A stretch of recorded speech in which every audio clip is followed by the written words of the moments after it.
दोस्तों नमस्कार, स्वागत है आप सभी का इस चैनल पे। दोस्तों देश भर के लाखों पेंशन भोगियों के लिए बहुत ही बड़ी खबर आ चुकी है, बहुत ही बड़ी खुशखबरी है। तो दोस्तों पूरी खबर आपको इस वीडियो के थ्रू मिलेगी, तो आप इस वीडियो को पूरा देखते रहिए। चैनल पे पहली बार आए हो तो चैनल को फ्री में सब्सक्राइब जरूर कर लीजिए, वीडियो को लाइक जरूर कर दीजिए, क्योंकि आपकी लाइक ही हमारी मेहनत का फल होता है। अगर आप सही खबरें देखना चाहते हैं, सटीक खबरें देखना चाहते हैं, बिना फेकम फाकी के कोई भी खबर देखना चाहते हैं, तो आप जो चैनल को सब्सक्राइब कर लीजिए, वीडियो को लाइक कर दीजिए, क्योंकि वीडियो को लाइक करने से ही आपको सही खबरें मिलेगी। फेकम फाकी वाली न्यूज आप यूट्यूब पे बहुत सारी देखते होंगे, लेकिन आप ऐसी खबरों के ऊपर विश्वास न करें। केवल हमारा ही मात्र एक ऐसा चैनल है जो आपको सही खबरें दिखाता है, सटीक खबरें दिखाता है। तो अगर आप सही खबरें देखना चाहते हैं तो हमारे चैनल को आप लाइक हमारी वीडियो को कर दीजिए, ताकि आपकी एक लाइक ही हमारी मोटिवेशन बन जाती है। तो चलिए दोस्तों खबरों का सिलसिला यहाँ पे शुरू करते हैं। दोस्तों जैसे कि आपको पता होगा कि 21 अगस्त को सीनियर सिटीजन डे था। तो सीनियर सिटीजन डे के उपलक्ष्य में डॉक्टर जितेंद्र सिंह ने पेंशन भोगियों को सम्मानित किया। जी हाँ दोस्तों, 21 अगस्त 2026 को दिल्ली में राष्ट्रीय वरिष्ठ नागरिक दिवस मनाया गया। इस कार्यक्रम में सीनियर सिटीजन और सुपर सीनियर सिटीजन पेंशन भोगियों को सम्मानित किया गया। सबसे खास बात यह रही कि 90 वर्ष से अधिक उम्र के कई पेंशनर्स को सम्मान दिया गया। इनमें सबसे अधिक उम्र के पेंशनर श्री परशुराम शर्मा रहे, जिनकी उम्र 99 साल है। वे 1987 में दूरसंचार विभाग से रिटायर हुए थे। कार्यक्रम में पेंशनर्स के लिए स्वास्थ्य जांच शिविर भी लगाया गया। इसमें सामान्य स्वास्थ्य जांच के साथ पीएफटी और आंखों की जांच की सुविधा दी गई। जांच के बाद डॉक्टरों ने पेंशनर्स को जरूरी सलाह दी। इसके अलावा सुपर सीनियर सिटीजन को साइबर फ्रॉड और ऑनलाइन वित्तीय धोखाधड़ी से बचने की जानकारी दी गई। खासतौर पे ऑनलाइन ठगी और निजी जानकारी सुरक्षित रखने के बारे में जागरूक किया गया। पेंशनर्स के लिए एक और महत्वपूर्ण सुविधा बताई गई कि नो योर पेंशन काउंटर, यानी कि अपने पेंशन के बारे में जानना। यहाँ पेंशनर्स को संपन्न पोर्टल पर अपना पेंशन रिकॉर्ड देखने और समझने में सहायता दी गई। वहीं डिजिटल लाइफ सर्टिफिकेट यानी कि डीएलसी के लिए भी विशेष सुविधा उपलब्ध कराई गई। पेंशनर्स ने फेस ऑथेंटिकेशन के जरिए मौके पर ही अपना लाइफ सर्टिफिकेट जमा किया। कार्यक्रम में आयुष मंत्रालय की ओर से स्वस्थ जीवन शैली, योग, संतुलित आहार और आयुर्वेद से जुड़ी उपयोगी जानकारी दी गई। सबसे महत्वपूर्ण बात यह है कि कार्यक्रम में अधिकारियों की ओर से कहा गया कि रिटायरमेंट के बाद विभाग की जिम्मेदारी खत्म नहीं होती है। पेंशनर्स को समय पर पेंशन मिलना, उनकी समस्याओं को सुनना और उनका सम्मान करना विभाग की जिम्मेदारी बनती है। तो एक अच्छी खबर, अच्छी यहाँ पे वाक्य बोला गया डॉक्टर जितेंद्र सिंह के द्वारा कि पेंशनर्स अगर रिटायर हो गए हैं तो भी उनका सम्मान किया जाएगा, समय पे उनको पेंशन मिलेगी और उनकी समस्याओं को सुना जाएगा। विभाग की जिम्मेदारी रिटायरमेंट के बाद खत्म नहीं होगी। तो बहुत ही अच्छी जानकारी दी है उन्होंने। इसके साथ साथ उन्होंने कहा कि पेंशनर्स के लिए डिजिटल सुविधा बढ़ाई गई है। भविष्य पोर्टल पर पेंशन स्लिप की सुविधा दी जा रही है, फॉर्म 16 की सुविधा दी जा रही है, साथ ही साथ ईपीपीओ की सुविधा उनको प्रोवाइड की जा रही है और डिजी लॉकर जैसी सुविधाएं उपलब्ध है पेंशन भोगियों के लिए। वहीं दोस्तों चलिए अगली बड़ी खबर की ओर चलते हैं। अगली बड़ी खबर दोस्तों है सीएपीएफ के रिटायर्ड पेंशन भोगियों के लिए। जी हाँ दोस्तों, बड़ी खबर आई है उनके लिए। सीआरपीएफ, सीआईएसएफ समेत केंद्रीय सशस्त्र पुलिस बल के रिटायर्ड जवान अब अपनी मांगों को लेकर बड़ा आंदोलन करने की तैयारी में है।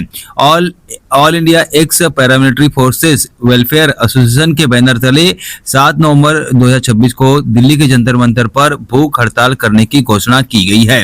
रिटायर्ड जवानों की सबसे बड़ी मांग है कि पुरानी पेंशन योजना यानी कि ओपीएस को दोबारा लागू किया जाए।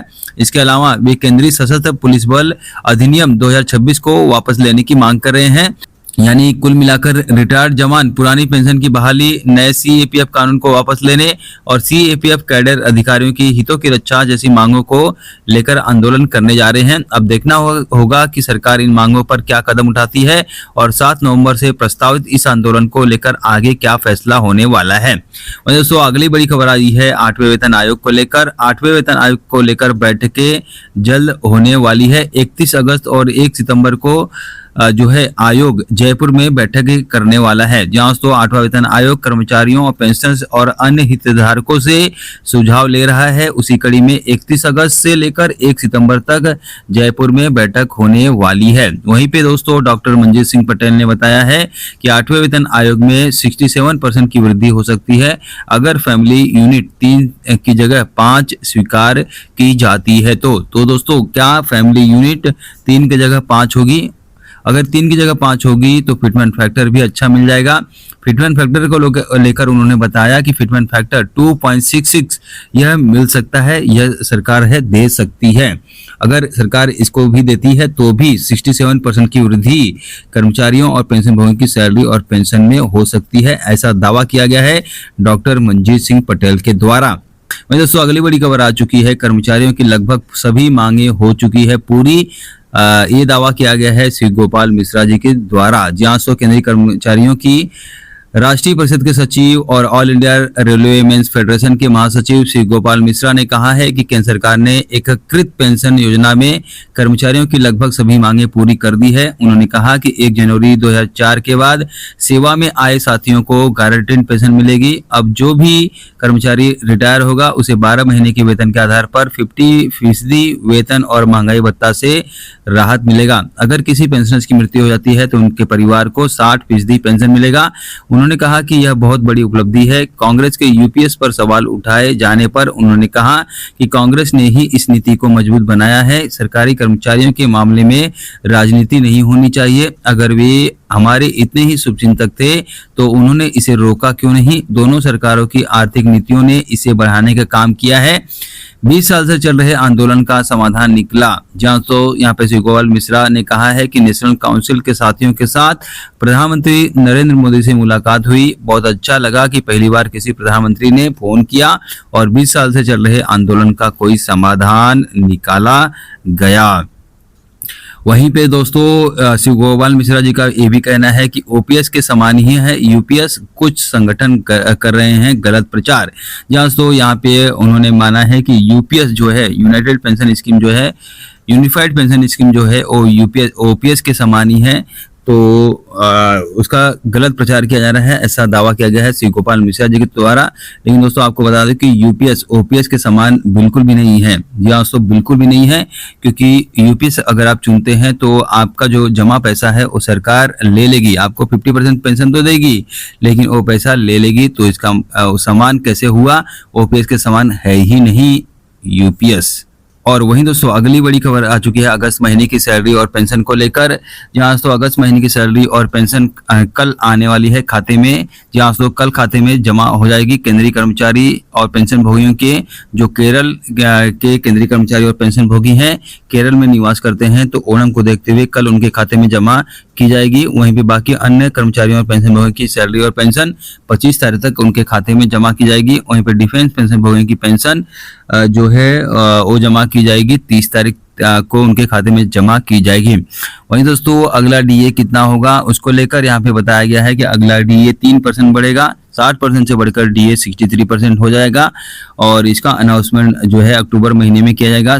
जुलाई, अगस्त और सितंबर 3 महीनों का एरियर भी कर्मचारियों और पेंशन भोगियों को दिया जाएगा। तो वहीं दोस्तों अगली जो बड़ी खबर है वो 18 महीने के एरियर को लेकर है। जहां तो सोशल मीडिया पे आए दिनों खबरें आती है कि 18 महीने के एरियर का भुगतान किया जाएगा। लेकिन दोस्तों आपकी जानकारी के लिए बता दो कि सोशल मीडिया पे जो खबरें आती है वो पूरी तरह से सही नहीं होती है। 18 महीने का एरियर का जो मुद्दा है वो केंद्र सरकार ने पूरी तरह से समाप्त कर दिया है, लेकिन यूनियन अपने तौर तरीके से लड़ाई लड़ रही है। अब देखना होगा कि अगर यूनियन की बातें मान ली जाती है तो पेंशन भोगियों को काफी राहत मिलेगी और उनको 18 महीने का एरियर दिया जा सकता है। वहीं दोस्तों अगली बड़ी खबर है जो दिवाली को देखते हुए पेंशन भोगियों को भी बोनस की व्यवस्था की जानी चाहिए। जहां से पेंशन भोगियों को भी बोनस की सुविधा मिलनी चाहिए, ऐसी मांग यहाँ पे सुबह सवेरे के संपादक के द्वारा की गई है। उनका कहना है कि पेंशन भोगियों को ना तो बोनस की सुविधा है ना ही इंक्रीमेंट की सुविधा है। ऐसे में अगर उनको बोनस मिलता है तो काफी राहत उनको मिल सकती है। वहीं दोस्तों पेंशन भोगियों से एक गुजारिश है कि पेंशन भोगी हर महीने अपनी पेंशन स्लिप को चेक करते रहें। पेंशन स्लिप में क्या कटौती हुई है, क्या मिला है, क्या इनकम टैक्स की कटौती हुई है कि नहीं हुई हुई है, कम्यूटेशन की रिकवरी हो रही है या नहीं हो रही है, पूरी जानकारी आपको देखनी है। डीए कितने % के हिसाब से मिल रहा है, ये सब जानकारी आपको पेंशन स्लिप के द्वारा मिलती है। तो आप पेंशन स्लिप को चेकआउट कर सकते हैं। पेंशन स्लिप को लेकर बताया गया है कि पेंशन भोगियों को पेंशन स्लिप भेजनी ही है। पेंशन भोगियों को पेंशन स्लिप अनिवार्य तौर पे भेजना है। अगर किसी को पेंशन स्लिप नहीं मिल रही है तो आप शिकायत दर्ज कर सकते हैं सिपन ग्राम पोर्टल पे जाके। इससे आपकी समस्या का समाधान कर दिया जाएगा। वहीं दोस्तों अगली बड़ी खबर आ चुकी है। पेंशन भोगी की जो मांगे हैं उसको लेकर कम्यूटेशन की जो रिकवरी होती है तो उसकी बहाली जो है 15 साल की जगह 11 साल करने की यहाँ पे मांग की गई है। वहीं पे फिक्स मेडिकल अलाउंस जो है 1000 रुपए से बढ़ाकर 5000 रुपए करने की मांग की गई है। साथ में पेंशन भोगियों के लिए बोनस की व्यवस्था की जानी चाहिए, ऐसी मांग की गई है। इसके साथ साथ उम्र के अनुसार पेंशन में बढ़ोतरी की जानी चाहिए, ऐसी यहाँ पे मांग की गई है। साथ में 18 महीने का एरियर पेंशन भोगी को मिलना चाहिए, ऐसी यहाँ पे मांग की गई है। तो देखना है कि पेंशन भोगी की इन मांगों के ऊपर कब विचार किया जाता है और सरकार पेंशन भोगियों के साथ न्याय कब करती है। अगर आप दोस्तों चाहते हैं कि आपके साथ न्याय हो तो कमेंट में यस टाइप जरूर कीजिए, ताकि आपको सभी सुविधाएं मिले और आपके साथ भेदभाव ना किया जाए। वहीं पे जो EPS 95 पेंशन भोगी हैं तो उनके साथ लंबे समय से भेदभाव किया जा रहा है। एक तरफ कम से कम पेंशन 9000 रुपए है, वहीं पे EPS 95 पेंशन भोगियों को मात्र 1000 रुपए पेंशन पे गुजारा करना पड़ रहा है। उनकी छोटी सी मांग है कि 7500 रुपए पेंशन प्लस DA की सुविधा उनको दी जाए। तो सरकार को इसको देना चाहिए। सरकार को कंजूसी नहीं करनी चाहिए, अपना बड़ा दिल दिखाते हुए पेंशन भोगी के साथ न्याय करते हुए EPS 95 पेंशन भोगी की पेंशन में बढ़ोतरी करनी चाहिए। अगर आप चाहते हैं कि बढ़ोतरी हो तो कमेंट में यस टाइप जरूर कर दीजिए। तो चलिए दोस्तों, मिलते हैं किसी और नई वीडियो के साथ, तब तक के लिए बाय, थैंक यू, जय